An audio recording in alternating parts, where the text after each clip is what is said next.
Muy buenas noches, gracias por acompañarnos. Siempre es un gusto conversar la noche aquí en Mega TV con invitados especiales. El doctor Jorge Rolón Luna es muy conocido por su actividad profesional, pero también por su reflexión prácticamente diaria sobre los problemas de nuestra sociedad, de nuestra justicia y una visión de esperanza en cuanto a mejorar esta sociedad en términos de igualdad y de justicia social. Tiene una larga trayectoria tanto como profesional, así como también en actividades ciudadanas. Incluso ha sido candidato también en las últimas elecciones. Vamos a hablar con él y vamos a puntualizar un caso, el caso del exministro Riart, pero también a partir de ahí un análisis de toda la situación del sistema de justicia de nuestro país. Jorge Rolón Luna, esta es una breve semblanza y comenzamos a conversar la noche con él.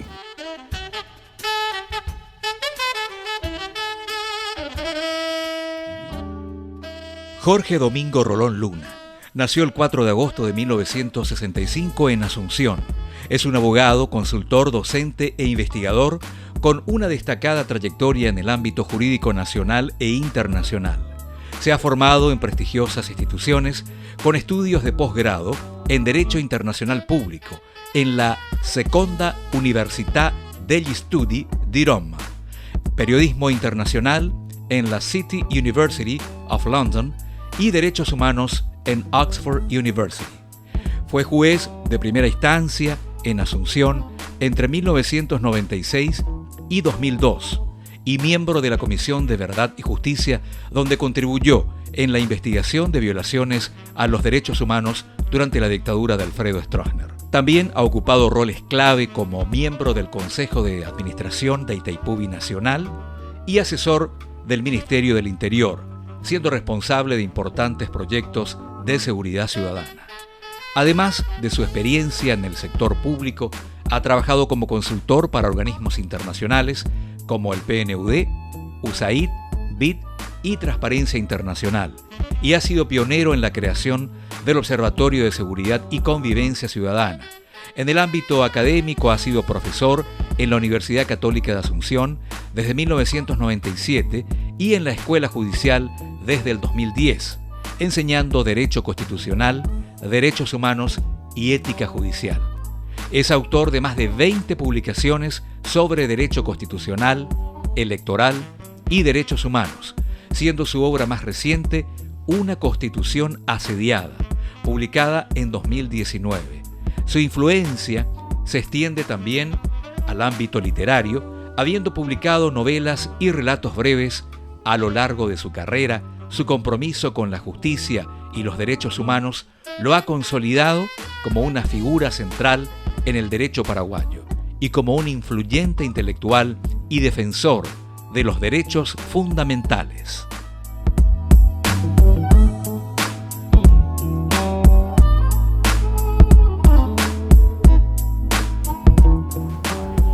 Ya está el doctor Jorge Rolón con nosotros, pero antes quiero leer esto que me envió José Antonio Galeano. Beto Riart es inocente. Es un preso político condenado mediante un proceso judicial lleno de falsedades. Lo sentenciaron por lesión de confianza, perjuicio patrimonial de bienes públicos que nunca existió. Compró 5 edificios para ahorrar el costo de alquileres del MEC. Lo juzgaron por la compra de uno, el edificio Excelsior. Lo sentenciaron a 3 años de cárcel por un contrato irregular de compra y porque el edificio no se transfirió al MEC. La compra fue autorizada por vía de la excepción por la Oficina de Contrataciones Públicas y la Procuraduría General de la República, tal como testificado en el juicio oral. Beto dejó el MEC en 2011. Le siguieron Víctor Ríos, Marta Lafuente, Raúl Aguilera, Manuel Brunetti y recién Eduardo Preta. Preta concretó la transferencia en 2019. Después está toda la historia. La Procuraduría anunció el 7 de mayo de 2019 la transferencia y Riart fue sentenciado en julio de 2019 por no haber transferido el edificio del MEC. Mesalina Fernández, la tercera jueza de sentencia, explica muy bien su voto en disidencia contra las otras 2 juezas que no hubo delito. La sentencia se refiere al daño patrimonial por 14.000 millones de guaraníes, el costo del edificio y no la supuesta diferencia entre la evaluación y el precio que se pagó. Es decir, si hubiese habido sobrefacturación, que no hubo, ese sería el daño patrimonial y no los 14.000 millones. La causa fue impulsada ya en 2010 por 27 diputados colorados. Doctor Rolón Luna, qué gusto tenerte acá. ¿Cómo te va? Muy buenas noches, muy bien, muchas gracias. El gusto es mío realmente. Me aclarabas que vos no participaste como abogado defensor, pero sí, como muchos ciudadanos, estás atento a lo que está ocurriendo, lo que ocurrió con Riart. Yo quiero llevar de ese tema específico también un poco a la crítica más amplia de nuestro sistema de justicia, que está puesto en duda en todos sus niveles, doctor Rolón. Pero sobre este caso específico, esto que leí es un poco el resumen. ¿Qué más se encuentra en ese caso y por qué es injusta esa sentencia? Bueno, en primer lugar creo que es importante puntualizar algunas cuestiones para quien se tropieza, digamos, ahora con este caso, con este tema, no escuchó hablar nunca del caso. Es importante hablar también de Beto Riart como persona. Sí. Porque él es un caso raro de funcionario honesto, preparado, con altas dotes intelectuales, una persona cuya sapiencia y conocimiento, trayectoria intelectual y académica es reconocida en el exterior del país y sin embargo está hoy preso. Muy poca gente sabe eso. Sí. A él lo procesan y lo condenan por la compra de un edificio. Voy a tratar de ser lo más claro posible para que la gente, reitero, conozca el caso. Ese edificio fue evaluado en un monto determinado por CONAVI en su momento, año 2009, y ese edificio era un edificio, unas instalaciones que el MEC necesitaba porque había habido un incendio de otro edificio del MEC un tiempo atrás.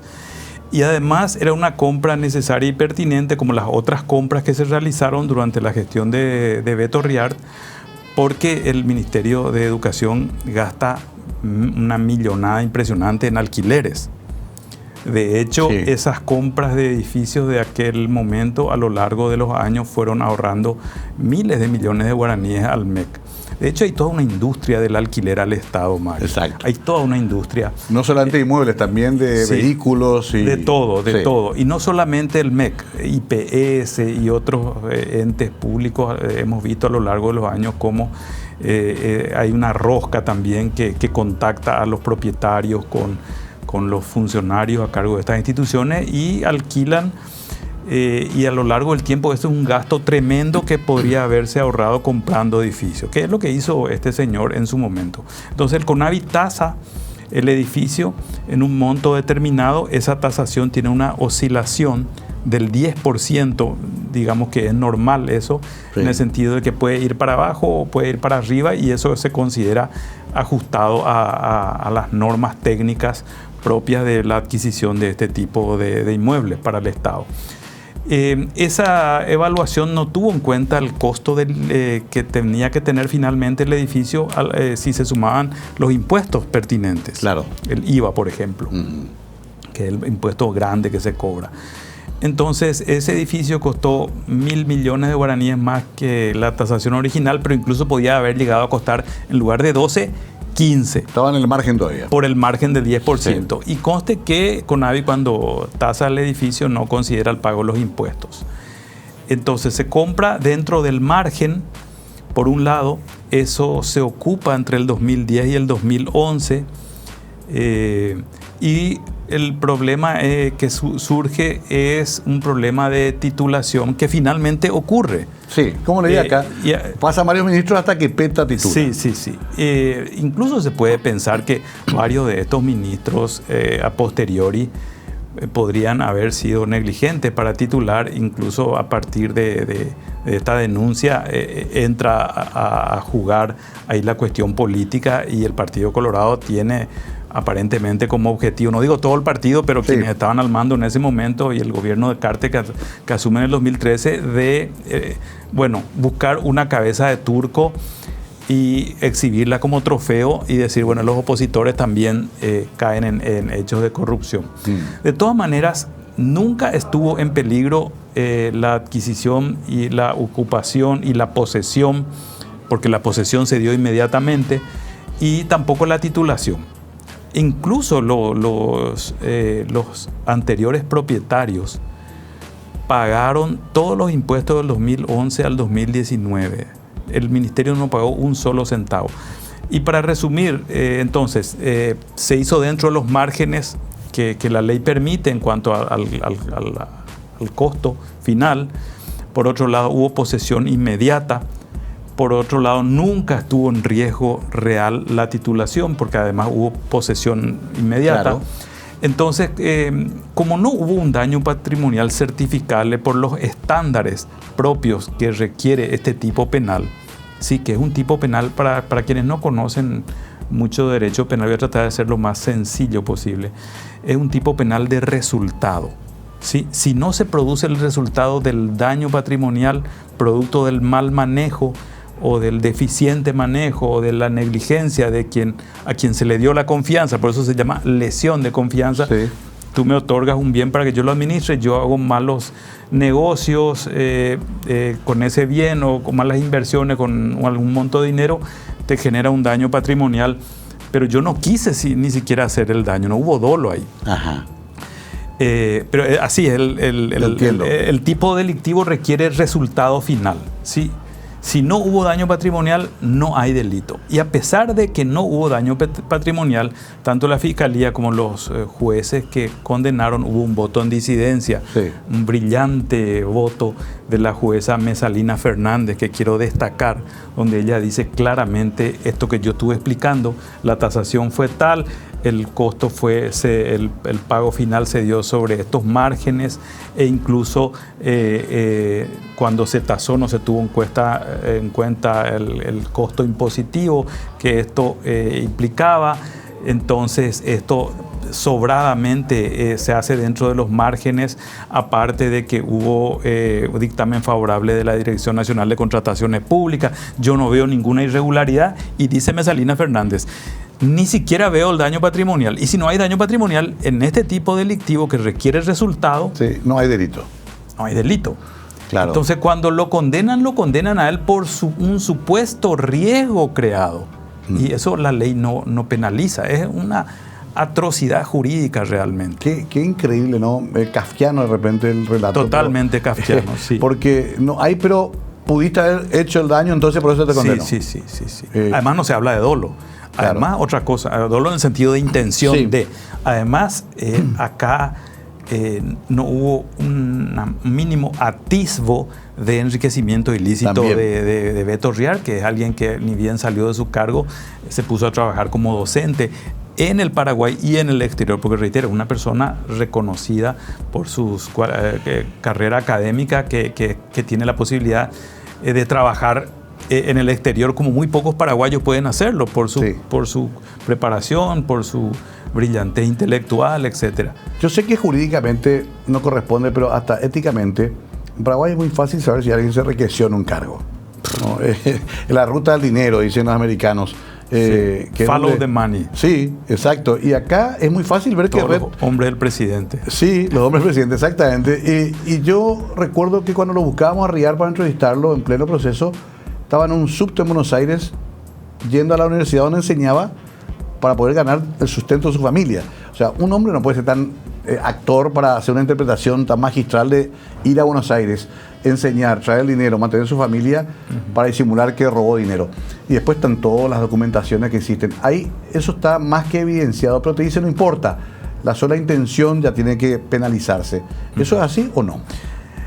No, porque es un hecho punible, un tipo penal muy particular, el de lesión de confianza, que ni siquiera requiere dolo. Ajá. O sea, nadie dijo en ningún momento, inclusive quienes buscaban a toda costa, porque esto hay que señalar también, sí. Hubo un deseo malsano de condenar a toda costa, y esto puedo explicar mejor después. Sí. Ni siquiera quienes estaban detrás de esto, como si fuera una especie de epítome de la corrupción, Luis Alberto Riar, que no es y no va a ser nunca, a diferencia de otros grandes corruptos que hoy día horondamente se pasean y que han generado fortunas para ellos y para su familia para 5 generaciones. Hoy son senadores, son diputados, son gobernadores. Una verdadera vergüenza para el sistema de justicia de nuestro país. Entre paréntesis eso. Nadie dijo, ni siquiera quienes... voy a cerrar esto porque empecé a abrir la frase y no la cerré. Ni siquiera quienes estaban detrás de esta persecución dijeron en ningún momento, él quiso hacer. No hablaron de conducta dolosa. Ni siquiera se animaron a eso. Y cuando hablaron del daño patrimonial dijeron, en realidad no hay, pero hubo un riesgo de crear un daño patrimonial. Ahí tengo que hacer un punto, después quiero seguir desarrollando esto. Fuiste juez también, conociste el sistema adentro. Hablemos un poquito también después de eso, ¿no? Pero me queda resonando el tema de esa suerte de obsesión por sacar esta condena. Era como el trofeo, ¿no? Sobre todo para un gobierno que intentó hacer una alternancia como el gobierno de Fernando Lugo, donde Rear fue ministro. Volvemos a la vuelta a la pausa a hablar con nuestro invitado hoy, el doctor Jorge Rolón Luna.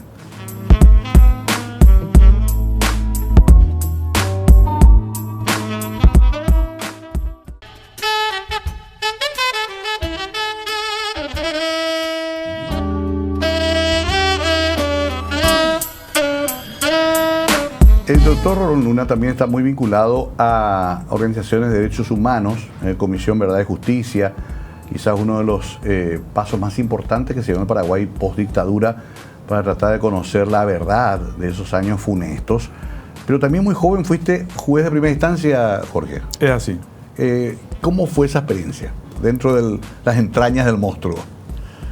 Bueno, yo realmente era bastante joven en aquel tiempo, sin mucha experiencia, y uno en aquel momento quería atropellar todo en el sentido de, bueno, vamos a cumplir la ley a rajatabla, y uno se tropieza con obstáculos muchas veces insalvables. La maquinaria de la justicia es lenta. Claro. Es también una maquinaria que mira de reojo hacia las preferencias, a veces hacia las populares, a veces hacia arriba, ¿sí? Claro. Y tiene su aspecto muy político partidario, porque obviamente el Poder Judicial, al ser un poder, está vinculado a la política, o sea, la política en el sentido de poder. Pero lo partidario es otra cosa, ¿sí? Yo creo que ese proceso de partidización del cual nunca escapamos, es una suerte de marca de fábrica también. Y no es que sea extraño a los sistemas de justicia. En Estados Unidos hay una vacancia en la Corte Suprema y el presidente es republicano y propone un juez conservador. Sí, exacto. Al gusto y a la sazón de las agendas conservadoras republicanas. Es cierto. Y lo mismo ocurre si el presidente es demócrata, ¿no? Propone un juez con una visión más progresista en temas como la portación de armas, el aborto, los derechos civiles, etc. Sí, eso pasa. Eso pasa, claro. No es que uno tampoco quiera creer en la asepsia total. El problema es que esa partidización es una partidización desviada y es una participación podrida, podría decirle, que suena muy fuerte. ¿Por qué? Porque no se propone a los mejores dentro de este sector político o este sector partidario, sino se propone al amigo, al cuate, al socio, claro, al que va a hacer negocios conmigo. Entonces, hay un autor que habla de la globalización desviada por las consecuencias que tuvo en el crecimiento de las organizaciones criminales transnacionales. Claro. Esa es la globalización desviada. Bueno, esta es la partidización desviada, ¿sí? De hecho, la propia Constitución habla de pluralismo. Entonces, el Poder Judicial tiene que integrar las visiones de personas progresistas, de personas conservadoras, de personas que oscilan entre uno y otro extremo de las visiones con respecto a los derechos de las personas, más amplia, más restringida, etcétera. Eso no está mal. Ahora, cuando se partidiza y ahora hay un copamiento, el cartismo no permite ya siquiera que entren al sistema de justicia a partir de su control del Consejo de la Magistratura, personas que no sean realmente bien definidas en su visión política e ideológica. Claro. Y eso va a ir empeorando porque ya estamos observando eso. Sí, perdón, ahí nomás un puntito. Sí. Y se completa el circuito con el jurado de enjuiciamiento. Claro. También se salva a los amigos. Se castiga a los que están... Hay punición para quien no es peligroso para el sistema. Para el que no se alinea. Para el que no se alinea, para el que no obedece o acata las órdenes. Entonces, bueno, y ser juez es algo muy lindo.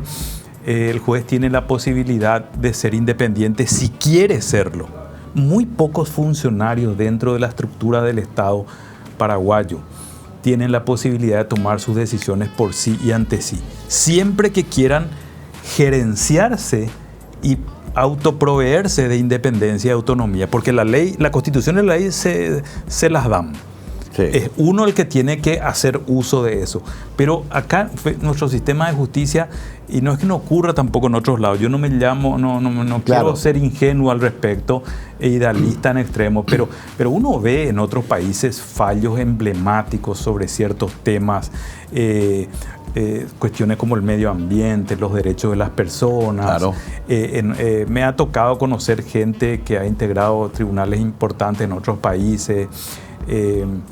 Qué sé yo, por ejemplo, conozco la historia por dentro por un amigo que fue relator en la Corte Constitucional de Ecuador, por ejemplo, del fallo que en su momento habilitó el matrimonio igualitario, las discusiones que se daban totalmente jurídicas, ¿sí? Claro. Obviamente hay presiones de todos lados, pero los jueces deciden por sí y ante sí. Por dar un ejemplo, pueden ser muchos otros ejemplos, pero acá, y yo lo he dicho eso y he escrito un libro también al respecto, se erosiona nuestra Constitución todo el tiempo con fallos inconstitucionales, con leyes inconstitucionales, con decretos inconstitucionales, y la Corte Suprema de Justicia no hace control de constitucionalidad.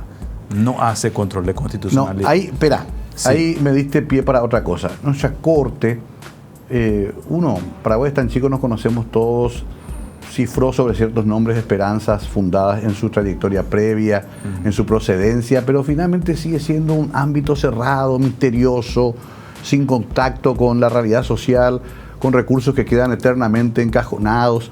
Qué historia que no podemos tampoco. ¿Y a qué vamos, Jorge? Que finalmente la gente dice, cada vez se degrada más la calidad de nuestra Corte. De aquella primera Corte donde estaba Liceno Ayala, donde vimos a grandes juristas, a la de hoy hay una distancia grande. También hay una decadencia de las élites en ese nivel de administración de nuestra justicia. Bueno, yo creo que las élites en nuestro país dejan mucho que desear. Son básicamente incultas, carecen de un mínimo de sofisticación intelectual, además se miran al ombligo en todo momento, y las personas que acceden, por ejemplo, a los altos cargos, porque hay élites económicas, hay élites culturales, claro, hay élites, hay élites en la burocracia. La mayor parte del tiempo se miran al ombligo y adquieren miradas y accionar corporativo al poco tiempo. Quiere decir que defienden ese lugar que ocuparon, el cual quieren preservar como un lugar de lo que fue siempre, un lugar de privilegios y de privilegiados. Claro. Hay poca mirada hacia lo que ocurre en el resto de la sociedad, hacia los grandes problemas que tenemos, que van desde la desigualdad extrema que existe en nuestro país, pasando por la degradación institucional. Tenemos una policía que está en una situación realmente de radical descomposición. Por dar un ejemplo, el propio sistema de justicia nos muestra hechos de corrupción a la luz del día, ese exhibicionismo de una fiscal que hace poco hizo una mega fiesta de cumpleaños con ínfulas aristocráticas. Claro. Eso nos da la pauta de que hay una descomposición moral y no solamente una descomposición que tiene que ver con lo meramente institucional. Y esas cosas quedan en la impunidad.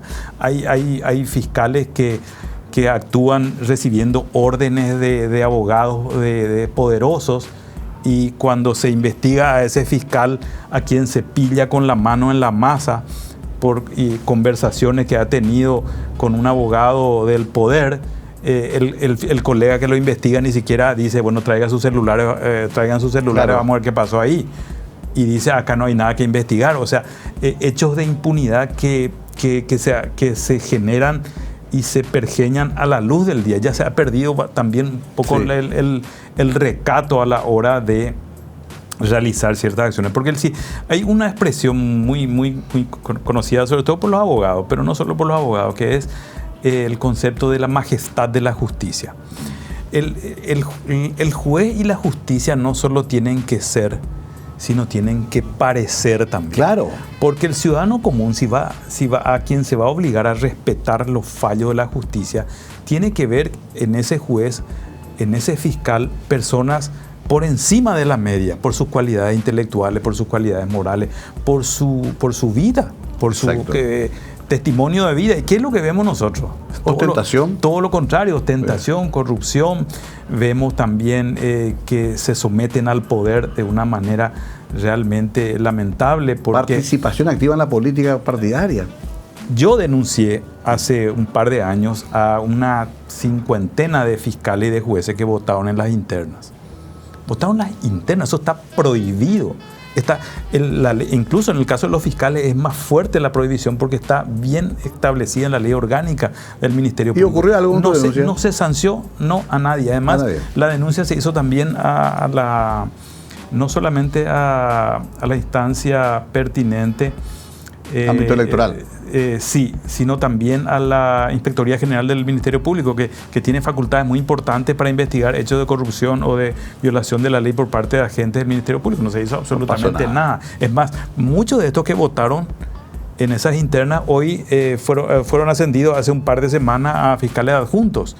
O sea, desde arriba el mensaje que se envía es: acá ustedes pueden hacer lo que quieran siempre que defiendan el status quo. Nadie les va a tocar. Es gravísimo eso, gravísimo. Tengo que hacer una breve pausa. Bueno hacer este análisis con Jorge Rolón porque hacemos un recorrido un poco por toda esta historia que rodea a esa suerte de percepción generalizada de impunidad que hay en nuestro país y de grupos de poder muy fuertes que no, al contrario, están avanzando cada vez más. Vamos a hablar un poquito de lo que está pasando en el Congreso Nacional, la salida de Katia, la aprobación a tambor batiente de una cantidad de leyes bastante peligrosas, la creación de una comisión garrote, ahora la unificación extraña de la Oficina Anticorrupción con la Contraloría y ellos mismos van a controlar todo. El ratón cuidando el queso, decía un oyente ayer en la radio. Enseguida entramos también sobre ese tema y al final volveremos a repasar lo de RIAR porque me parece importante dejar clara la situación del exministro de Educación. Ya volvemos con nuestro invitado hoy, Jorge Rolón Luna.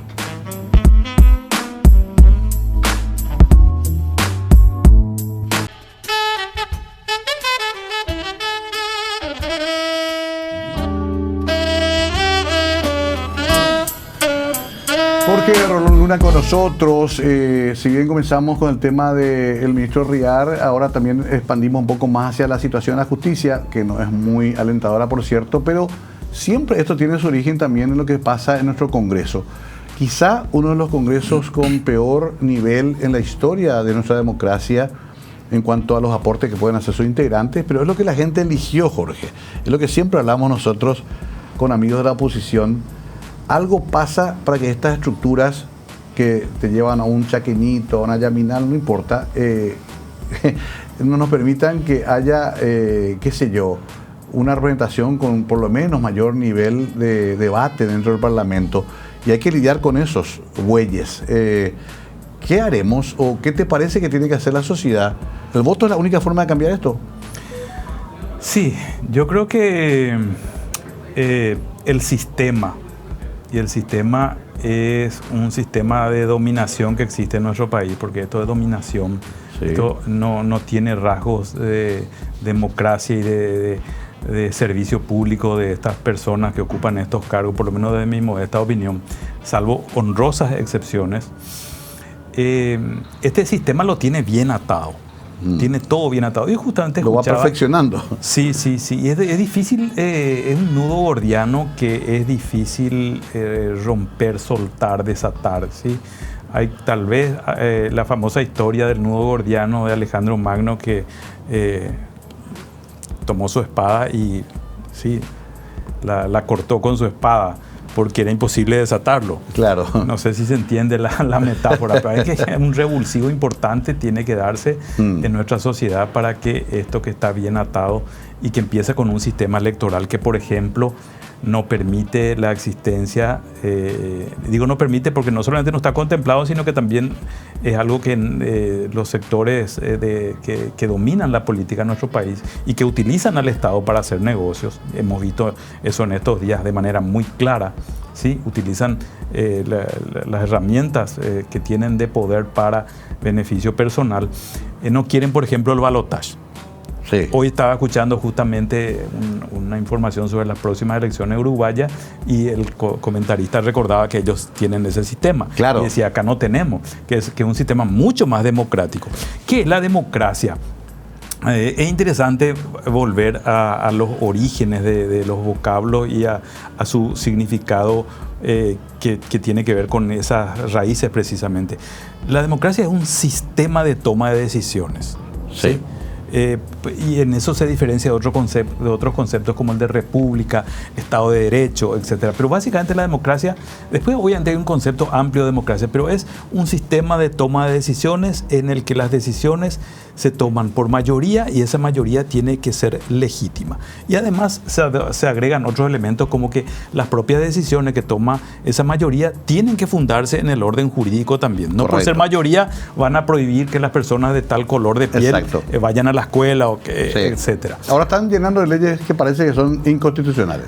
Sí, yo mencionaba justamente recién que yo escribí un libro sobre eso en el 2019. Yo lo llamé a ese libro una constitución asediada, porque estaba asediada a partir de un accionar especialmente del legislativo que no tenía en cuenta a la hora de legislar si esas leyes que salían de ahí eran compatibles con la Constitución. Está el tema de esta ley contra las ONG, por ejemplo, que impone severísimas restricciones a la libertad de asociación e impone restricciones que no están permitidas, para las cuales no hay permiso constitucional para el Estado. No hay permiso constitucional. Nuestra Constitución no habilita a ese tipo de restricciones. Y no hay un solo abogado o jurista de mínimo renombre o reputación que haya defendido ese proyecto. Y aparte tiene otros graves problemas. No es que lo diga yo nada más, pero no salió un solo abogado más o menos respetable que diga eso está bien. Sí, y ha concitado rechazo desde abogados y juristas más conservadores hasta gente más del espectro progresista, digamos. Porque es algo que indudablemente es inconstitucional en varios aspectos. Y no solamente es inconstitucional, sino que también es anticonvencional, viola disposiciones de la Convención Americana de Derechos Humanos. Pero igual fueron para adelante.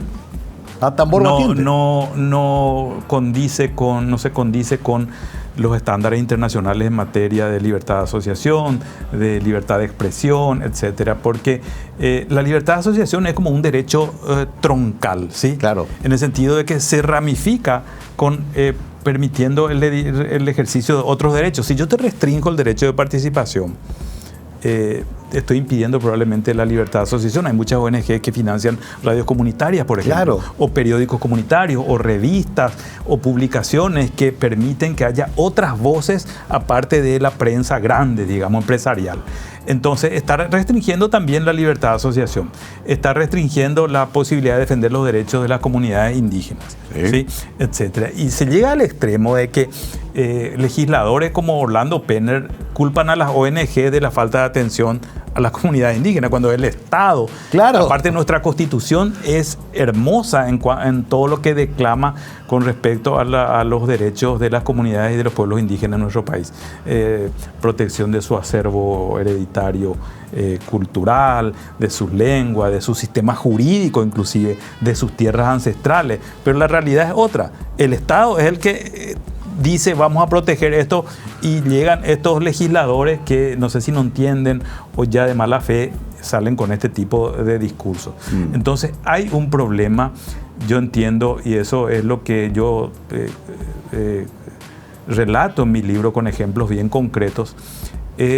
no es tampoco para que, digamos, esto aparece con tampoco en descargo de este legislativo, pero claro, esto viene de larga data. Hay una tradición, mi opinión, jurídica, producto de una investigación de varios años, es que hay una tradición en nuestro legislativo post-dictadura, no analizo eso, obviamente, porque eso sí era muy obvio, claro, de no respetar el contenido y las normas, las reglas, los principios constitucionales a la hora de legislar. Porque además siempre se ha sentido incómoda esta clase política con la democracia en sí. Entonces hay como un retorno al autoritarismo casi natural. Pero esto está programado, Jorge. Hubo toda una campaña de fake news que apoyaron. Hay gente que de verdad, con buena intención, cree que las ONG toditas son delincuenciales y que nunca declararon nada. ¿Se instaló eso? Sí, aparte los principios, los controles y las obligaciones de rendición de cuentas al Estado ya preexistían. No era un ámbito ajeno al Estado de la ONG, nunca lo fue. Claro. Nunca lo fue. Entonces se miente con respecto a los montos de los dineros. Sí, se incluye otras instituciones. Se incluye otras instituciones y se dice acá, estos manejan 10 mil millones de dólares al año. Es una falsedad total.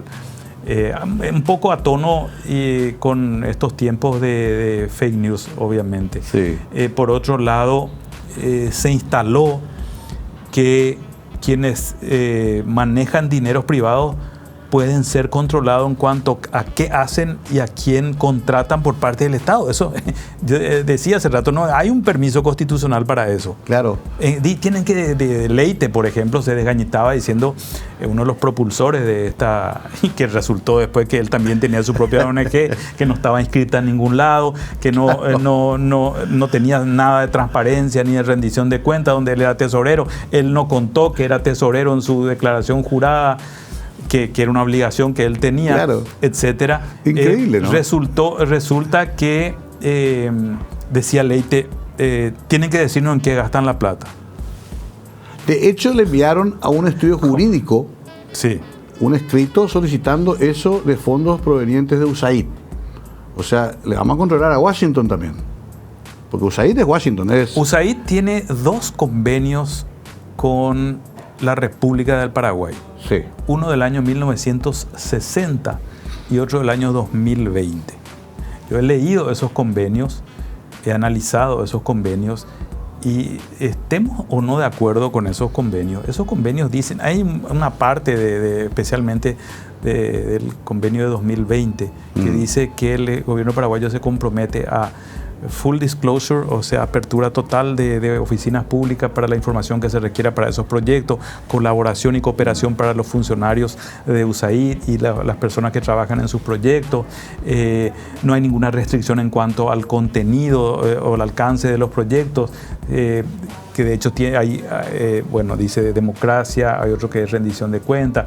Hay un proyecto muy concreto firmado por el gobierno paraguayo en el cual tanto el gobierno paraguayo como USAID dicen vamos a trabajar para darle herramientas a la población para reclamar a sus gobernantes.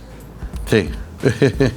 Entonces, cuando dicen quieren incidir en políticas públicas o quieren hacer que la gente proponga tales o cuales proyectos de ley o se oponga, están pisando su propia letra. Claro. Porque eso está firmado por el propio Estado paraguayo. Y esto no puede valer más adelante algún tipo de sanción. Mira que quiero hablar en la parte final de eso. Participaste del caso Panchito López.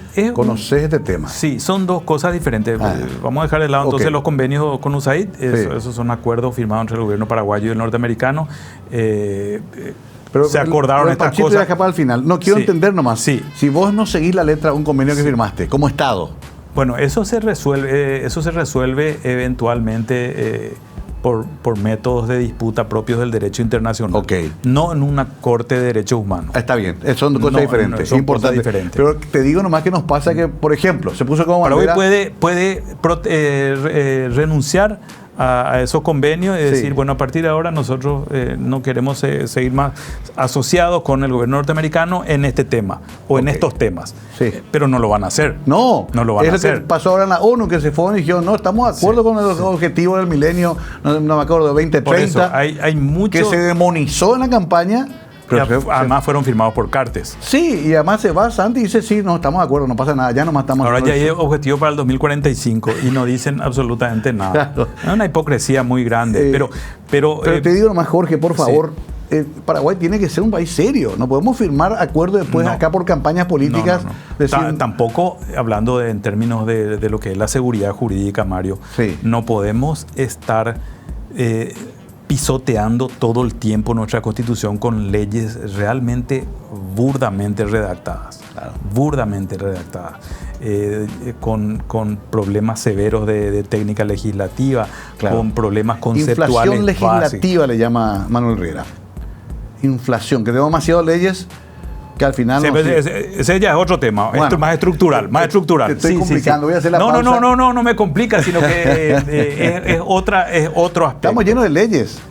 Otro aspecto, sí. Que no se cumplen o que... Pero ahí los medios también cumplen un papel en eso, porque les reclaman a los legisladores su producción. Entonces los legisladores están todo el tiempo pensando qué proyecto de ley presentar. Voy a iniciar una campaña. Por favor, no produzcan más. No presenten más proyectos de ley. Vamos a hacer las pausas. Arreglemos las que están mal. Claro. Controlemos su cumplimiento. Trabajemos en las comisiones de asuntos indígenas. La comisión de presupuesto puede trabajar más tiempo. Trabajemos en el ámbito de los derechos humanos, ocupémonos del sistema de justicia. Sí, me hace acordar que pidamos informe. Me hace acordar el chiste que decía, los hombres pasan, las instituciones quedan, y hay que ver cómo quedan las instituciones. Sí, a la vuelta estamos con un resumen final con el doctor Rolón Luna. Apasionante estos temas, me parece que usted también puede aprovechar para por lo menos activar el pensamiento, el debate, el razonamiento sobre estos temas que nos atañen a todos. Ya volvemos.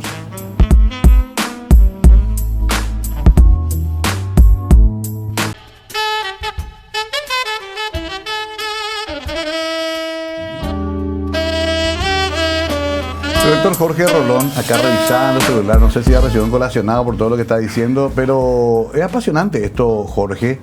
Son temas que interpelan, pero todos coincidimos finalmente que no estamos bien. La situación está complicada, el sistema de justicia, nuestra política parlamentaria realmente, y un avance netamente autoritario. Ahí también hay una gran responsabilidad de la oposición. ¿Qué pensás políticamente al respecto?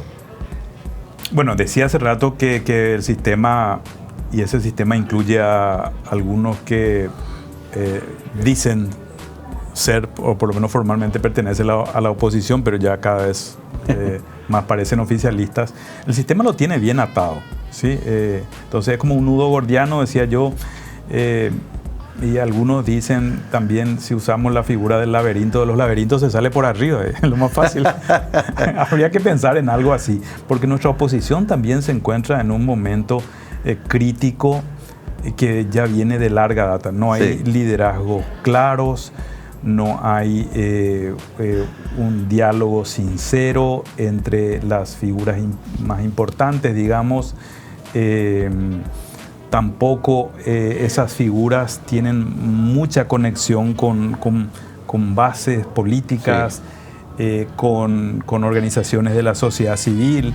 Los partidos, salvo el PLRA, que es un partido grande, pero que está más endeudado que Sudán del Sur, no puede proyectar una tranquilidad de cara al 2028 como principal actor de la oposición, porque cuando hace convenciones las hace para cuestiones meramente electoralistas, o para castigar a alguien, o para cuotas pequeñas, o para tomar una medida que favorezca a un sector. Pero, perdón, ahí no se discute, para cerrar nomás esto, Mario, ahí en las convenciones de los liberales, por ejemplo, no se discute el tema de Itaipú, no se discute el tema ambiental, el tema de los derechos humanos, el tema de la seguridad, el tema del crimen organizado. Esos son los temas que deben discutir las convenciones. El tema si le echan al presidente actual. En las coloradas tampoco. Claro, y los otros partidos pequeños tampoco abordan. Pero de la colorada, ellos tienen el poder. Sí. Entonces es diferente. Ahora, perdón, también pisamos el palito continuamente. Por ejemplo, la gran bandera de las listas abiertas, que ahora los colorados nunca más van a permitir que se cierren, seamos sinceros, fue una tontería. Yo estuve en un debate en una ocasión con una candidata de Patria Querida y ella contaba emocionada. Claro. El día que se aprobó eso. Sí. Y ahora estamos liquidados. Y se pisó ese palito. Se pisó ese palito. Se pisó ese palito realmente. Porque una cosa que es muy frecuente en nuestro país es hacer políticas públicas no basadas en evidencia. ¿Sí? Entonces hay decía Humberto Rubín, pensamiento mágico, ¿sí? De que esto va a solucionar. Pero ¿dónde está la evidencia? Como una quimera. Había ya países en donde se había aplicado y ya habían enviado, término muy de moda entre los jóvenes hoy, red flags. Sí, banderas rojas ya. Ojo, creo que Colombia. Cuidado. Colombia, ojo con esto, no es ninguna panacea, es peligroso. Y con la preeminencia de la financiación sucia en nuestro país, de las campañas, esto ha llevado a que tengamos el peor legislativo de nuestra historia. Sí. No es el único factor, ojo, No es el único factor. No es el único factor. Ahora, reconozcamos que ahí hay que tener capacidad de negociar. Algunos dicen reelección por balotaje, por ejemplo. Para mí sería una alternativa interesante. ¿Sí? Sí. El peligro en este momento de preeminencia de un sector político que además tiene mucho dinero, además dinero propio, tiene el dinero del Estado, que no tiene ningún problema en utilizarlo, no tiene límite ético. Además, está un sector que está vinculado a negocios ilícitos. Entonces, puede imponer una mayoría importante. Las elecciones acá no se ganan con propuestas en la República del Paraguay, lastimosamente. Ahí es que la democracia como sistema de toma de decisiones no es tal cosa, ¿sí? Sino es quien tiene más dinero, quien tiene más acceso a los medios y una práctica electoral que tiene la ANR especialmente de hacer votar a un piso importante a través de presionar a los funcionarios públicos, de promesa de cargo, de compra de cédula e incluso de coacción a los funcionarios y a su familia. Entonces podemos tener una constitución que toque eso que los constitucionalistas sostienen que son normas pétreas, la parte de los derechos. Yo tengo un terror a que se toque la parte dogmática. Como su nombre lo dice, dogma es verdad que no se discute. La parte orgánica podemos tocar, podemos hacer un sistema digamos que parlamentario en lugar de presidencialista, hacer desaparecer tal o cual institución.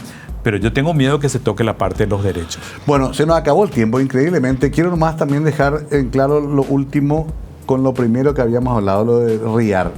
Me quedé pensando, ¿un indulto es el único camino para Riar o hay otros caminos para hacer justicia o en caso donde ya hay sentencia? Bueno, yo creo que la ley actual permite, al menos en este momento, la posibilidad de una prisión domiciliaria para una persona intelectual absolutamente inofensiva, honesta, que está siendo víctima en este momento de una sentencia injusta producto de una persecución política. Además es una condena a pocos años, pero aquí la trampa también. Fíjese usted, don Mario, y quienes nos ven y escuchan, cuando no se quiere mandar a alguien a la cárcel se lo condena a 2 años. Hace poco el intendente Cárdenas fue condenado nuevamente a 2 años, vuelto a condenar a 2 años. Claro. Entonces no pisa la cárcel. Y a Beto Riar lo condenan a 3 años para que vaya a la cárcel, para que vaya preso. ¿Sí? Claro. Entonces, puede ser indultado también, por supuesto, si están cumplidas las condiciones. Creo que tienen que haber 2/3 por lo menos. En este momento, por lo menos este año, creo que no sería factible. Pero tal vez el año que viene no tengo. Pero una prisión domiciliaria por lo menos sería. Sí, la ley lo permite. Por la edad que él tiene, porque él se está haciendo cargo de una persona de la tercera edad, por su estado de salud. La ley lo permite y va a ser un acto de justicia realmente, que por lo menos lo saquen de donde está, rodeado de miembros del PCC, narcotraficantes, de policía extorsionadores y otros. Increíble, ¿no? Claro que el mensaje se entiende, es no te vuelvas a meter.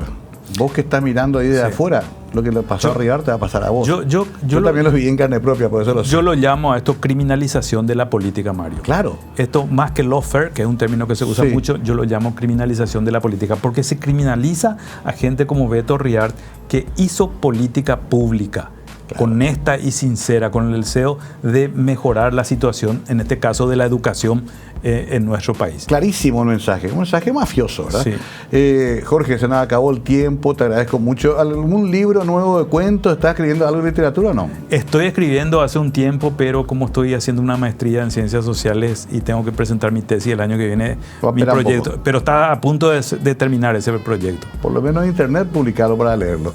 Gracias, querido Jorge. Jorge Rolón Luna, abogado, especialista en derechos humanos, pero además también hacíamos todo un recorrido por otra realidad política y jurídica. Y apuntábamos al caso de Beto Riar, que es un caso muy injusto y que merece por lo menos una mitigación en cuanto a esa sentencia tan dolorosa para la sociedad, porque es un mensaje muy duro para que nadie ose meterse en la política con fines nobles, sino entra dentro de la estructura del poder que nos domina hace tanto tiempo. Gracias por acompañarnos. Buenas noches.